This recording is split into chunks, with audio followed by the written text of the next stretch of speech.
नमस्कार दोस्तों। आज कहानियों की श्रृंखला में सुनते हैं सुधा गुप्ता की वह बेमौत नहीं मरता। हद होती है हर बात की। सुबह 4 बजे के बाद भी कोई बिस्तर में सोता है भला? इस घर में रहना है तो मेरी इच्छा से रहना होगा, वरना चले जाओ यहाँ से, निकल जाओ मेरे घर से। बड़बड़ा रही थी 80 साल की अम्मा। सुबह उठकर बड़बड़ करना उनकी रोज की आदत है। हमारे घर में नहीं बनती यह दाल वाली रोटी, हमारे घर में यह नहीं चलता, हमारे घर में वह नहीं किया जाता। सुबह 4 बजे उठ जाती है अम्मा। पूजा पाठ हवन मंत्र सबके खाने में रोक टोक। पड़ोस में रहती हूँ ना मैं, और मेरी खिड़की उनके आंगन में खुलती है, इसीलिए न चाहते हुए भी सारी की सारी बातें मेरे कान में पड़ती रहती हैं।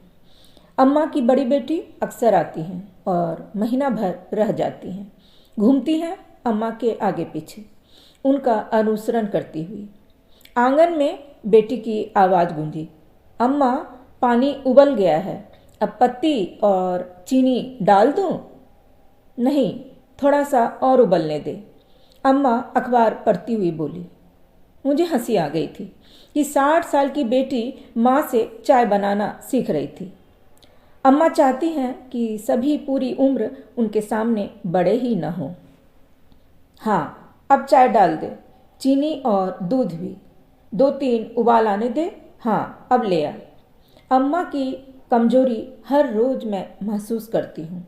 80 साल की अम्मा नहीं चाहती कि कोई अपनी इच्छा से सांस भी ले। बड़ी बहू कुछ साल साथ रही, फिर अलग चली गई। बेटे के अलग होने पर अम्मा ने जो रोना धोना शुरू किया, उसे देखकर छोटा लड़का डर गया। वह ऐसा घबराया कि उसने अम्मा को कुछ भी कहना छोड़ दिया। दुकान के भी एक एक काम में अम्मा का पूरा दखल था। नौकर कितनी तनख्वाह लेता है, इसका पता भी छोटे लड़के को नहीं था। अम्मा ही तनख्वाह बांटती। छोटे बेटे का परिवार हुआ। बड़ी समझदार थी उसकी पत्नी। जब आई थी अच्छे खाते पीते घर की लड़की थी, लेकिन अब 18 साल में एकदम फुहड़ गंवार बनकर रह गई है। अम्मा बेटी के साथ बैठकर चुहल करती तो मेरा मन उबलने लगता, गुस्सा आता मुझे कि कैसी औरत है यह। कभी उनके घर जाकर देखो तो रसोई में वही टीन के डब्बे लगे हैं जिन पर तेल और धुएं की मोटी परत चढ़ चुकी है। बहू की क्या मजाल जो नए सुंदर डब्बे लाकर रसोई में सजा ले और उनमें दालें मसाले डाल ले। मर्जी अम्मा की, और फुहड़ता का लेबल बहू के माथे पर। बड़ी बेटी जो दिन रात माँ का अहम संतुष्ट करती है, जिसका अपना घर हर सुख सुविधा से भरा पूरा है, जो माइक्रोवेव के बिना खाना ही गर्म नहीं कर सकती, वह क्या अपनी माँ को समझा नहीं सकती? मगर नहीं, पता नहीं कैसा मोह है इस बेटी का कि माँ का दिल न दुखे, चाहे हजारों दिल दिन रात कूटते रहे। मेरे घर में 3 रोटियां खाने का रिवाज है। अम्मा ने बहू के आते ही घर के नियम उसके कान में डाल दिए थे। जब अम्मा ने देखा कि बहू ने चौथी रोटी पर भी हाथ दिया तो बच्चों को नपा तुला भोजन परोसने वाली अम्मा कहाँ सह लेती कि बहू हर रोज एक एक रोटी ज़्यादा खा जाती। छोटा लड़का माँ को खुश करता करता ही बीमार रहने लगा था। सुबह से शाम तक दुकान पर काम करता और पेट में डलती गिन गिन कर पतली पतली 5 रोटियां, जो उसके पूरे दिन का राशन थी। बाजार से कुछ खरीद कर इस डर से नहीं खाता कि नौकरों से पता चलने के बाद अम्मा घर में महाभारत मचा देंगी। किसी ने जादू टोना कर दिया हमारे घर पर। बेटा बीमार पड़ा तो अम्मा यह कहते हुए गंडे ताबीज़ों में ऐसी पड़ी कि अड़ोसी पड़ोसी सभी उनको दुश्मन नजर आने लगे, जिसमें सबसे ऊपर मेरा नाम आता था। अम्मा का पूरा दिन हवन मंत्र में बीतता है और जादू टोने पर भी उनका उतना ही विश्वास था। पूरा दिन परिवार का खून जलाने वाली अम्मा को स्वर्ग चाहिए, चाहिए जीते जी, अथवा घर नरक बन जाए। छोटा बेटा इलाज के चक्कर में कई बार दिल्ली गया था। सांस अधिक फूलने लगी थी, इसीलिए इन दिनों वह घर पर ही था। एक सुबह वह चल बसा। हम सब भाग कर उनके घर जमा हुए तो मेरी सूरत पर नज़र पड़ते ही अम्मा ने चीखना चिल्लाना शुरू किया।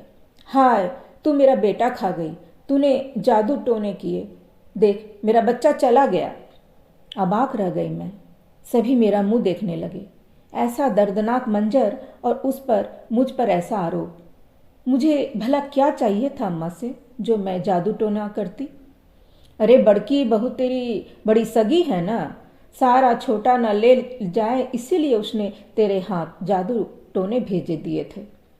मैं कुछ कहती इससे पहले मेरे पति ने मुझे पीछे खींच लिया और बोले, शांति चलो यहाँ से। मौका ऐसा था कि दया की पात्र अम्मा वास्तव में एक पड़ोसी की दया की हकदार भी नहीं रही थी। इंसान बहुत हद तक अपने हालत के लिए खुद ही जिम्मेदार होता है। उसका किया हुआ एक एक कर्म कड़ी दर कड़ी बढ़ता हुआ कितनी दूर तक चला आता है। लंबी दूरी तय कर लेने के बाद भी शुरू की गई कड़ी से वास्ता नहीं टूटता। 80 साल की अम्मा आज भी वैसी की वैसी ही हैं। बहू दुकान पर जाती हैं और बड़ी पोती स्कूल के साथ साथ घर भी संभालती है।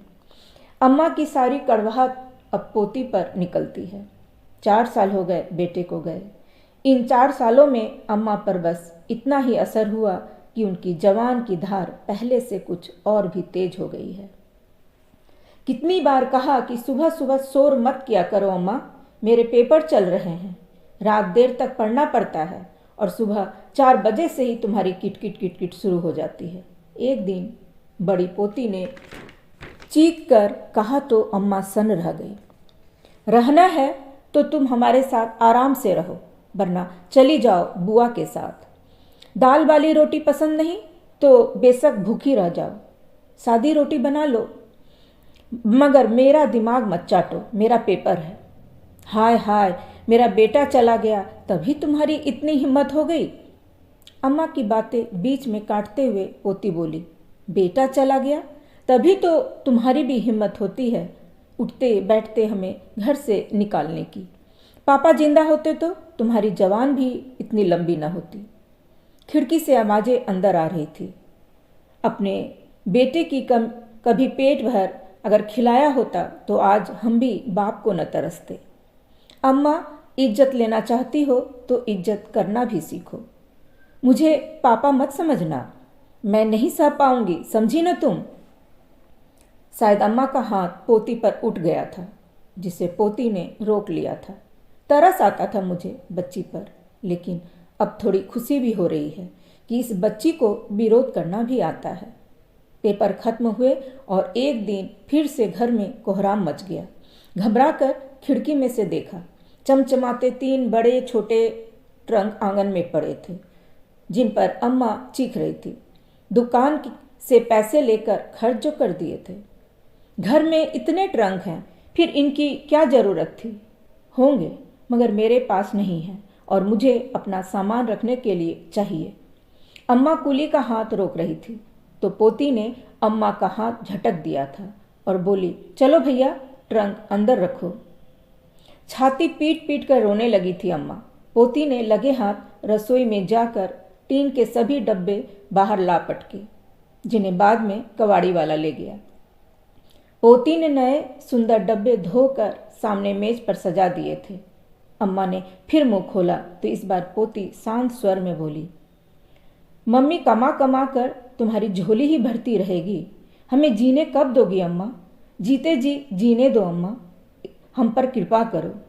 पोती की इस बगावत से अम्मा सन्न थी। वे सुधरेंगी या नहीं मैं नहीं जानती, मगर इतना जरूर जानती हूँ कि अम्मा के लिए यह सब किसी प्रलय से कम नहीं था। सोचती हूँ इतना ही विरोध अगर छोटे बेटे ने भी कर दिखाया होता तो इस तरह का दृश्य नहीं होता जो अब इस घर का है। कुछ और दिन बीत गए। 20 साल की पोती धीरे धीरे मुंहजोर होती जा रही है, अपने ढंग से काम करती है और अम्मा का जायज मान सम्मान भी नहीं करती। हर रोज घर में तू तू मैं होती है। बच्चों के खाने पीने में अम्मा की सदा की रोक टोक भला पोती सहे भी क्यों। भाई को पेट भर खिलाती है, कई बार थाली में कुछ छूट जाए तो अम्मा चीखने लगती है। कम डालती थाली में तो इतना जाया ना होता। तुम मेरे भाई की रोटियां मत गिना करो अम्मा। बढ़ता बच्चा है, कभी भूख ज़्यादा भी लग जाती है। तुम्हारी तरह मैं पेट नाप नाप कर खाना नहीं बना सकती। मैं पेट नाप कर खाना बनाती? अम्मा चीखी। क्या तुम्हें नहीं पता, घर में तुम्ही ने 2 रोटी का नियम बना रखा है ना? और पेट नाप कर बनाना किसे कहते हैं? तुम्हारी वजह से मेरा बाप मर गया, सांस भी नहीं लेने देती थी तुम उन्हें। घुट घुट कर मर गया मेरा बाप, अब हमें तो जीने दो। इंसान दिन रात रोटी के लिए खटता मरता है, हमें तो भरपेट खाने दो। अम्मा अब पगलाई सी हैं, सारा राजपाट अब पोती ने छीन लिया है। जरा सी बच्ची एक गृह स्वामिनी बन गई, रोती रहती हैं अब अम्मा, सभी को दुश्मन बना चुकी हैं। कोई उनसे बात करना नहीं चाहता। पोती को कोसना घटता नहीं, अपनी भूल वह आज भी नहीं मानती। 80 साल जी चुकने के बाद भी उन्हें बैराग नहीं सूझता। सबसे बड़ा नुकसान उन पंडितों का हुआ है जो अब यज्ञ हवन के बहाने अम्मा से पूरी हलवा उड़ाने नहीं आ पाते। जब कभी कोई भटक कर आ पहुँचे तो पोती झटक देती है, जाओ जाओ आगे जाओ, हमें बख्शो, तुम्हारे होते हम कभी चैन से न जी पाए थे।